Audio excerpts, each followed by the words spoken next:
Have you ever considered the ripple effects of a single protest on a college campus? The power of student voices unified in a cause can be transformative, but it can also lead to unforeseen consequences. Today, we delve into the recent campus protests that have swept across universities in the United States, starting from the violent clashes at UCLA to the hundreds arrested after an occupied Columbia building was cleared. In the early hours of the protests, the atmosphere was charged with the spirit of change. Students at UCLA gathered, driven by various issues close to their hearts. As the day wore on, tensions escalated. Fireworks were thrown, fights broke out, and the Los Angeles Police Department was called in to respond to the scuffles. Following the chaos at UCLA, the wave of protests spread to Columbia University. Here, a building was occupied by hundreds of protesters, leading to a standoff with authorities. The NYPD was eventually called in to clear the building, resulting in the arrest of hundreds of students.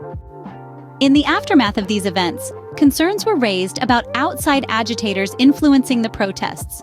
There were also widespread demonstrations on U.S. college campuses against Israel's actions in Gaza, leading to further arrests and warnings of disciplinary actions.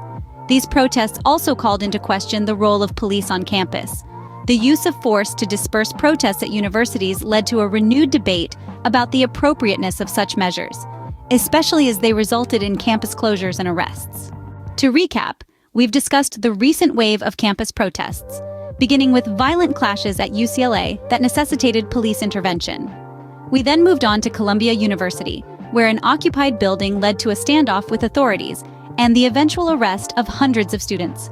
We've also touched on the wider implications of these protests, such as the influence of outside agitators, the widespread demonstrations against Israel's actions in Gaza, and the controversial role of police in managing these protests. The narrative of campus protests is complex and multi-layered, with each event triggering a series of reactions that ripple outwards, affecting not just the universities involved, but the wider community as well. As we continue to witness the unfolding of these events, it's important to ask ourselves, what are the costs of these protests?